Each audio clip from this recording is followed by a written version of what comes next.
students from Selçuk University in Konya, the land of Rumi, chose to organize a national family awareness campaign for their course on public relations. They wanted to communicate that awareness in families would be the best bridge for a good future.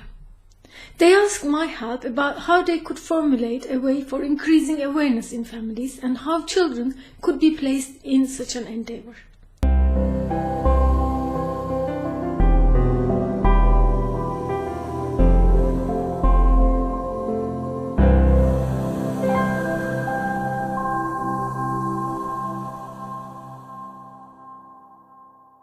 They thought about getting their campaign under the umbrella of Turkish Republic's Ministry of Family and Social Politics, perhaps creating an institution teaching family awareness.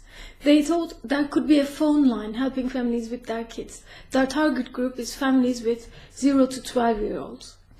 These families can be listed in collaboration with the Registrar's Office. Families might be sent leaflets and booklets about how to approach their kids according to their ages. There would also be events parents are going to be invited on a regular basis. These institutions could perhaps be opened in all the large cities of Turkey. At this point, the students needed the ideas of professionals and posed the following questions to me. Why do you think Turkey needs the concept of aware families? They asked me this question because I have a course with this title. I like your idea of aware families. There is this assumption that if the family members know about child development and the effect of their behavior on this development, their attitudes towards each other will reflect this knowledge. We all discover in time that nothing is as clearly separated into boxes of right and wrong. What might appear to be very wrong from our perspective now may be just the right thing for a given situation. We know that traditional families have plenty of love for their kids, together with control. However, this love is conditional, expecting from the child grateful obedience and servile, sometimes in the guise of respect. Children are encouraged not to question, to think of the family interest above their own and to avoid conflict. Curiosity and taking initiative are discouraged. What do we think of this? I am aware that Turkey is a multicultural society and every family has a right to perpetuate its own culture and values through their offspring. As a family therapist, however, I am in a position to observe the harmful effects of certain common child-rearing practices on the new generation. They become more problematic as the nuclear family becomes more the norm. Maybe in a large family organization the child's attachment is more spread and problematic child-rearing practices do not have damaging effects. In fact, they are not problematic then. But in nuclear families, the child falls through the gap without having a relative available who can hold and support them emotionally.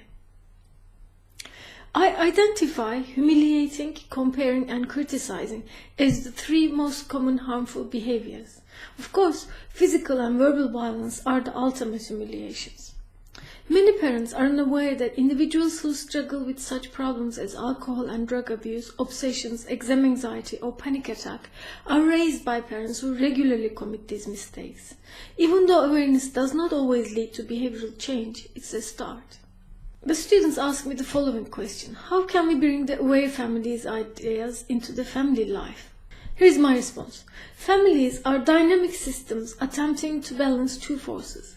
One force pulls towards change in order to evolve. The other one is pulling to remain the same to protect its identity. These two forces are present when the family is interacting with their environment, exchanging information. Whether we notice or not, the families change all the time in a similar way to a tree stretches out roots to find water and turns its leaves towards the sun. Systems replicate aspects of a larger holographic universe. Families reflect the general hierarchical and patriarchal nature of our society. In attempting to make a positive impact, one has to approach very diligently to act from outside the habitual ways, and so avoid doing more of the same. For example, it would be very easy to find yourself in a conflict with parents in a similar way parents are with their kids. You may be passionate, but you still need to resist the temptation to use fear or shame in order to influence parents' behavior towards their children, however harmful they may appear to be. In order to bring change, we need to look at the larger systems in which families function. If we can think from the outside of the system, then we may have a chance to communicate at a level we can make a difference, and this is only possible from a respectful position. What would be the consequences for the future when families do not try to understand their children and do not treat them as individuals? That was the other question that students asked me. When family culture is such that what matters is performing well in relation to social expectations, parents do not value understanding their children. This makes psychologists like me very busy, because these children tend to be very unhappy kids and later adults who may suffer from addictions, panic attacks and fears. They do not know how to make themselves happy, simply because they do not know what they want. This would not be a problem if we were not living in a world where they are required to make informed decisions all the time. This inability of the families to prepare their children for what is ahead, this unpreparedness that creates the problem for the young adults. Here is another question. How do you think the concept of the family evolved historically in Turkey? Pre-Islamic family was nomadic. Even though man had the power and authority in the family hierarchy, men and women were participating equally in social as well as family matters. During the Ottoman period, family was the main attachment for the individual. All problems were expected to be solved in the family. It consisted of 3 generations living under the same roof, sharing child-rearing responsibilities. Elderly were looked after in the family. Each member was expected to contribute to the family economics from an early age. Relationships with the community and neighbors were close. They were considered like an extension of the family. During the Republic period, Westernization meant that the number of nuclear families settled in the cities increased. Today, more than 70% of the population live in the cities, as opposed to 24% in the late 1920s. Here's another question the students asked me. We want to help kids to think right and wrong for themselves rather than being frightened of their families. How can we achieve that? I agree, it's a very valuable aim. We live in a fear-based culture. It is perpetuated at different levels of the society. You can start with yourselves by evaluating information that comes to you critically, independent of the power of its source, or whatever the implications of thinking differently than the majority.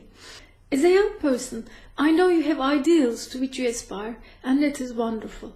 I would like to give you a way of keeping this sense of commitment in the face of disappointments you will undoubtedly experience on your way. That is persistence in believing that change is a slow process, and you can only contribute to this process through being aware of your own self, your own fears, your own aggression, your own darkness. You need to understand that we are all connected.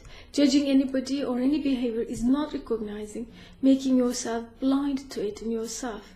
When you face your own demons, the way to help those kids to think for themselves will naturally reveal itself. Here's another important question. How can we define the concepts of aware family and aware child? Families with awareness will have the knowledge as well as the emotional maturity to treat their children according to their ages, abilities, and nature. On the other hand, unaware families do not value understanding their children so much as kids are seen more like a member of family self, subject to traditional expectations and social norms. For example, I know mothers who control their daughters through their grimaces in public, reminding them to behave in a certain prescribed ways. Probably the way their mothers treated them. Aware families would encourage their children to make their own choices and take responsibility of their behavior. Less aware families either force their children to think and act like them or do not engage at all in helping them make informed choices. Aware families raise aware children. These kids know their limits. They confidently explore who they are and what they want. You and your loved ones are significant. To receive regular tips to help you achieve more autonomy, visit my page.